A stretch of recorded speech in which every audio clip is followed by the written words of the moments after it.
Hey everybody, Canary Uncaged. I'm hanging in. Nights are long and difficult. Daytime, I managed to find some peace, and I hope that you are too today. I want to share my story today. Sort of how I got here. I've been through foster care, essentially rejected by my parents after I came out as gay. I suffered emotional abuse, and so I guess, early childhood. Yeah, I was definitely inquisitive, very energetic, um, and kind of just did me. Um, Nothing crazy. I did decent in school, um, but certainly didn't fit into any box, and was not the type of person who liked to be arbitrarily told what to do. My father's philosophy is children obey. He came from a different time and from his own trauma. And so I just remember being yelled at, guilted, shamed. There was a religious aspect to my upbringing, and I have nothing against religion, but it was used to justify, abuse, emotional abuse. I was told that, I have to be clean. I don't want to get too deep into that, but I was often guilted about doing just normal things. I was diagnosed with ADHD, and yeah, I definitely got some of those genes. But there's also just the environment. Lack of really adequate enrichment, ability to pursue my interests, growing up basically in a cookie cutter development that just went on for miles. Didn't really have the nature, the outdoor time. I certainly had plenty of medication, though. I was actually taken to 8 different mental health specialists by my parents in as many years. And by the time I was 13, I had been on over 20 different psychiatric medications. Um, I can't imagine that the 40 rounds of antibiotics that I got as well, due to recurring ear and throat infections, helped at all, with my microbiome. And then being in a state of constant stress, when I'm going to get yelled at next, because I didn't even know what I was doing wrong. My parents were older when they had me, and I just think they wanted somebody who fit in a box, and I could never be that person. And so I was over clinicized, constantly basically doubting my worth as a person, the validity of my feelings, my own sanity. I never felt seen or heard as a child. And actually, there's research that's come out that shows that that's just as detrimental as physical abuse. As a child, you always blame yourself because the alternative is if my caregivers aren't equipped to be able to meet my needs, then I'm screwed basically. So, trauma can really cause a child to internalize a lot of shame. I was definitely different as a child. Um, Unfortunately, I feel like my parents took this personally. In fact, once in anger, my mom told me we never wanted someone like you. It hurts. And then she was like, and I'm sure she'd never admit it, but, basically, me sort of being different and processing emotions differently and trying to connect differently was interpreted as somebody who is arrogant, bossy, and somebody who didn't love their parents. I was told that I never felt like you loved us, which is painful because I was a very sensitive child and I had so much love and empathy. I'd cry when I would see bullying. I would get angry when I saw people killing bugs for no reason. I actually remember my mom being like, Daniel, like, calm down, when I was expressing my sadness that people were being so unkind and cruel, and I was left alone with those big emotions, and didn't have anybody to help me regulate them. And then it was just very confusing to me, because then I would be accused of not loving my parents when I was feeling the same love for them. I was trying to connect. I was a little different, yeah, neurodivergent, you know. Mom, I doubt you'll ever see this, but when you told me, I'm limiting you to 5 random facts a day, the fact that you never saw that that was an attempt for me to connect to you when I was trying to share these cool things with you, that it was an annoyance and you made it clear, that hurt.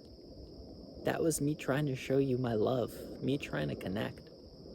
And so it's just very painful to not be seen and misportrayed. And it leaves a mark. It can lead you to doubting yourself. I remember as a teenager, I started listening to Eminem, which, I understand why my parents didn't love that. I don't love it these days. But, just kind of doing me, and my father always, I don't think he knew how to separate, control from love. And I think that in just relationships in general, he needs to have control and sort of outsources his emotional regulation to other people. And this led to a very difficult situation where, as I grew older, just doing teenage things. Yeah, listening to music I shouldn't, downloading movies that, I wasn't allowed to watch. Nothing ridiculous, straight A student, never skipped school. I remember making some prank calls, as I became a teenager, and sometimes sneaking out just to hang out with friends, because I was basically told you can't be trusted. And so you're not allowed to basically do anything. But it was never explained to me what I had to do to be trusted. I didn't really think I was doing anything bad. I was just kind of doing me, and I was cooperative, set the table, sure, but if it's turn off the lights and go to bed, or, you spent too long in the shower, or you need permission to grab a snack, at a certain age, that becomes inappropriate. And basically I was told that I can't be trusted. And so it just created this vicious cycle where I wasn't allowed to do anything, and I would still try to do them. I remember my father always said, you're playing cat and mouse, and I'm tired of this game. I'm tired of playing cat and mouse with you. And I literally didn't even know what he meant. And I suppose, me staying up to, look at my coin collection or whatever was considered, as a personal affront. Like it was like I was doing it to him, when really I was just trying to be my own person. It all came to a head when I came out as gay. Around this time, I had also started experimenting a little, self-medicating, really, with a little bit of liquor. I'm not perfect. I certainly understand why my parents were concerned. I was young and dumb. I remember one time I got alcohol poisoning. This was around the time when I was realizing that I was gay and that it was not gonna go well. But anyways, my dad actually yelled at me, and he was angry at me, and he was like, you're putting us through all this stress, and you're making your mother cry herself to sleep. Angry at me that I was showing signs of distress from a very young age, and it's just it hurts.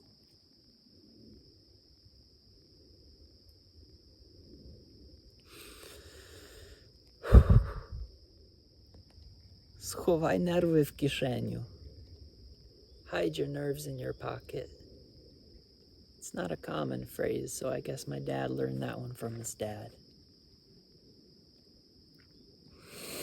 hurt people, I guess.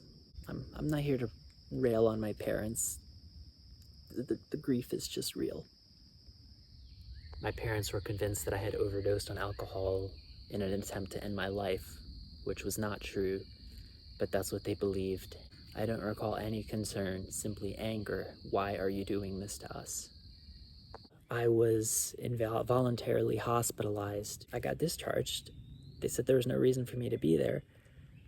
My parents sent me to another place. Come to find out, my dad was trying to figure out what to do to set me straight, so to speak. And ultimately, I was told that I was going to be flown on a private jet with armed guards to a place in Texas, and that I was going to stay there indefinitely until I had a change of heart. And so I called Child Protective Services. Ultimately, the state did agree that my parents were not able to care for me, and I was put into foster care. Those years were relatively uneventful. I was heavily medicated during that time. I was not given informed consent. And when I wanted to come off the meds, the psychiatrist that I had been passed on to when I entered a different foster care program said, well, I don't know you well enough to take them off. So I did it myself, and I didn't know that you couldn't just stop taking a cocktail of psychiatric meds. And the withdrawal from these medications essentially put me into a state of multiple years of the worst fight or flight imaginable. I started experiencing severe insomnia, fatigue, food sensitivities, started reacting to supplements, feeling like things weren't real, just thoughts going 100 miles an hour like I had never experienced before. And basically, I believe that this was sort of the first domino. Well, this was the Jenga block that got pulled that really started turning my health in a bad direction. You know, it's been 12 years since that withdrawal, and I can't even really tell you when it ended. You know, I had waves, you know, for the better part of a decade, and I've never been the same since then. Doing the best with what I have now. Eventually, I aged out of foster care. I was in a relationship for a while. Then that ended up not working out.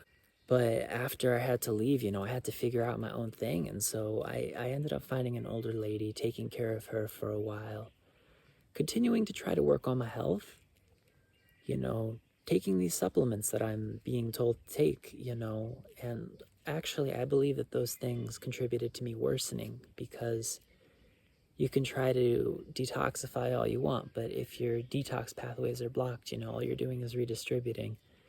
So chemical sensitivity started developing. But I was still managing until tail end of 2021. I had to move on because that lady ended up needing a higher level of care. And I also was in a position where I felt like I just needed to take care of myself. And I sort of just fell into the car living. You know, I went down to Florida. There was a little cottage I was hoping to rent, hoping it would be chemical free. The landlord said that, you know, I would make a good tenant, but ultimately somebody else ended up staying there longer than they were going to originally. And so what I thought was going to be a few weeks of camping ended up becoming living in the car. And I have to say, being able to control my own environment was pretty cool. At first, you know, I felt like the world was mine. You know, I'm in Florida, you know, palm trees around me, weather's great, it's not too cold at night. You know, I was eating steak every day, working DoorDash. I have to eat beef because of my diet, but you know, I tried to keep it interesting. Life was good until I ended up having a digestive incident where ultimately I ended up with nerve damage in my pelvic area due to straining. And this started off chronic pain. I stopped being able to go to the gym. Looking back, the car living lifestyle, I believe, was contributing to this survival mode that was slowly starting to impact me. The pain made things difficult, sleeping in a car at night, I needed to use medication. I had been afraid to touch even an aspirin for years after that withdrawal, but I ended up needing some sleep medication. And I believe that's actually part of why it's difficult, because it has antihistamine properties, and it's been kind of stabilizing some of my symptoms and helping me sleep, but I believe it's been messing with my metabolism, my drive, my energy. A lot of my car journey was shared on this channel, actually. I started about 1.5 years into my car living journey. And that summer, when I was looking for the car, and I had lost mine, my safe car had been very difficult and took a lot out of me. I was houseless in Phoenix, Tucson, all over Arizona, because supposedly that's where, the best cars are that are mold free. I beg to differ, actually, but we're all sensitive to different things. And then, as you may know, I tried to take on a gig of house sitting because I had completely run out of energy to drive around and do the DoorDash by like 2023. And I was panhandling, I was doing these gigs, keeping my spirits up for the most part, but just kind of floating, just kind of existing, dealing with chronic pain, failing energy, issues with my joints. That happened very quickly, or specifically my connective tissue, my ankles, my shoulders. Those all went during that very stressful summer in 2023, to the point where, to this day, I have to be careful not to, sublux my shoulder while, turning the steering wheel. Sometimes I have to brake with my left foot, because otherwise, I'll sprain my ankle. I completely ran out of energy after this one pet sitting gig where the house was moldy and freshly painted, and I passed out. I got hit by a truck. And a lot of that time, at least on this channel, I was pretty quiet, basically being stuck in various, moldy situations, indoor, housing. Super, super, super grateful to everybody who helped me. But, it can be difficult when you have needs that are overwhelming to others,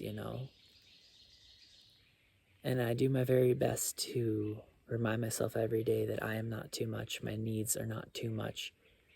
But the fact is, they are for many people.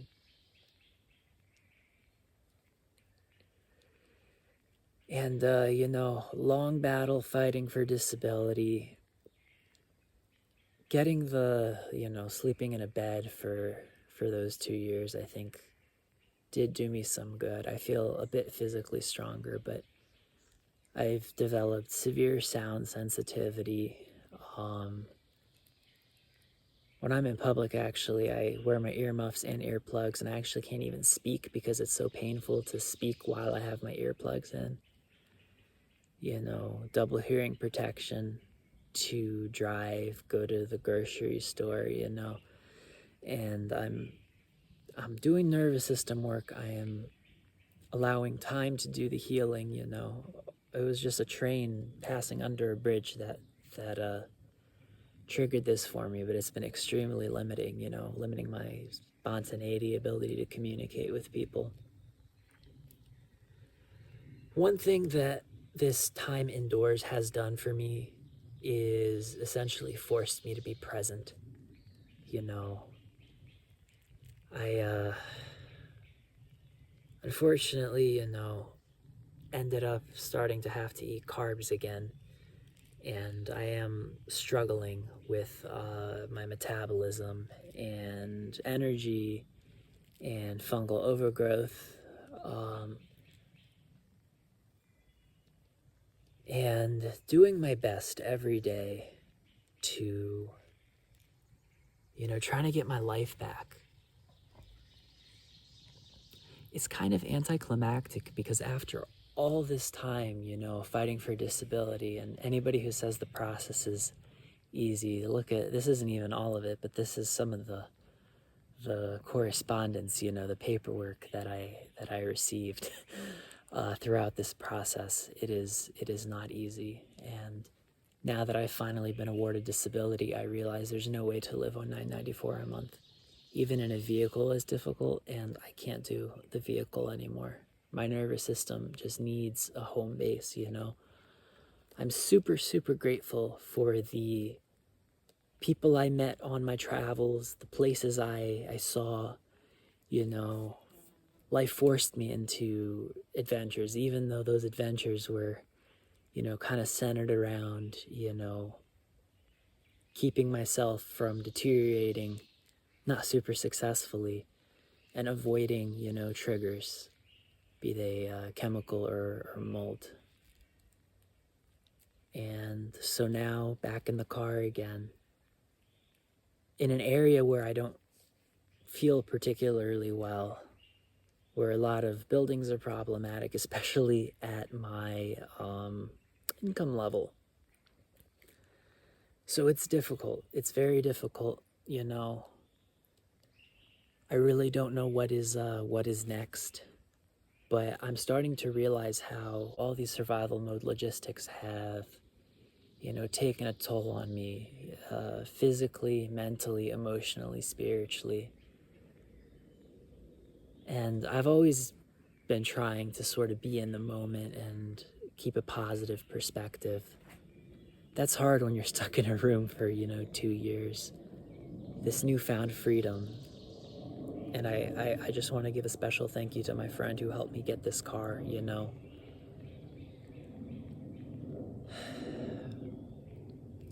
But I've realized that, to heal,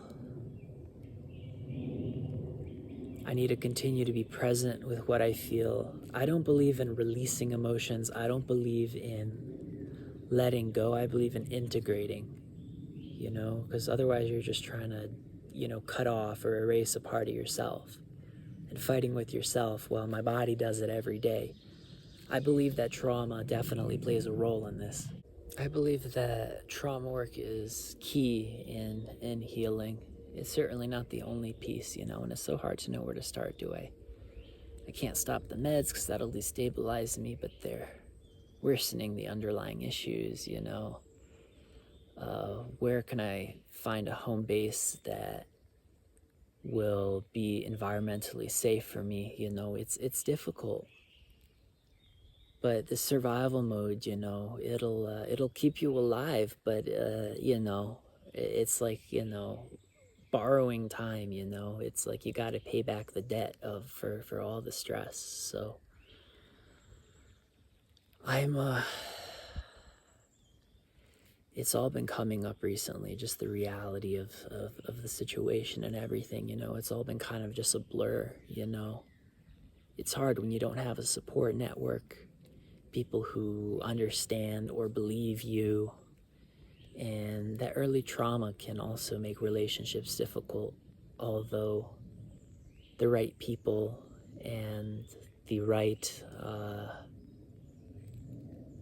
awareness, can really help build that tribe. And so that's what I'm looking for, because it really does take a village, I remember reading somewhere that it takes, that like humans are wired to need 8 types of touch every day. I think I've had like 1 hug from somebody in the last 6 months. Things like, grooming, hugs, little, sort of joking, like jostles, just like all sorts of different things that, I think so many of us are just lacking. And so actually, I think that is the most important thing. having people who really are willing and able to help. You can't do this alone, but at the same time, nobody can do it for you. That's sort of been my mantra with healing. So a lot of moving pieces, but that's my story. That's how I got here. I hope that something I said has been helpful. Yeah, you know, you think you've sort of gotten over something, and then it comes back in an even bigger wave, you know, and it's just riding those waves of anger, of grief.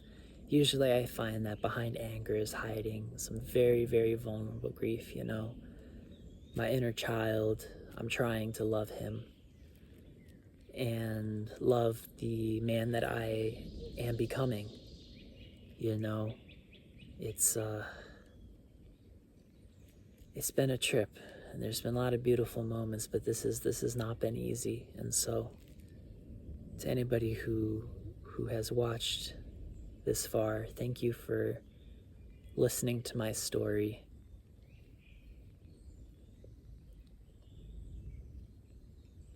I'm determined to get well. I don't have as much margin as I used to. I need to be very careful about these next steps and make sure I make the right decision to find stability. And in the meantime, I'm going to continue making videos and following my journey. So that's all for today. Canary Uncaged. Peace.